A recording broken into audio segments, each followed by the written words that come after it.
அஸ்ஸலாமு அலைக்கும் வரஹ்மத்துல்லாஹி வபரகாத்துஹு. என்னுடைய உடன் பிறந்த சகோதரிக்காக நான் அல்லாஹ் கிட்ட தொழுகையில ஒவ்வொரு நாளும் துவா செய்றேன். அது என்ன துவான்னு நான் உங்களுக்கு சொல்லி கொடுக்கிறேன். நான் என்ன துவா கேட்கிறேன்னு நான் உங்களுக்கு சொல்லித் தரேன். சகோதரர்களே, உங்களுக்கு அக்கா இருக்கலாம், தங்கச்சி இருக்கலாம். உங்களுடைய நண்பர்களுக்கு அக்கா இருக்கலாம், தங்கச்சி இருக்கலாம். நீங்களும் ஓதுங்க.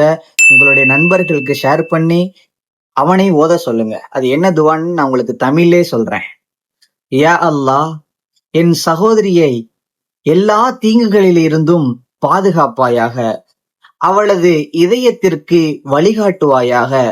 மேலும் உன் கருணையின் கீழ் அவளை பத்திரமாக வைத்திருப்பாயாக அப்படின்னு அல்லாஹ் கிட்ட நான் ஒவ்வொரு நாளும் துவா செய்றேன்.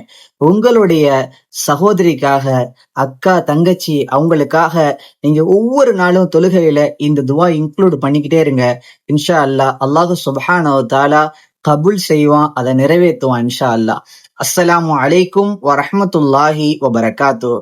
யூஸ்ஃபுல்லா இருந்தா உங்களுடைய சகோதரனுக்கு கண்டிப்பா ஷேர் பண்ணுங்க.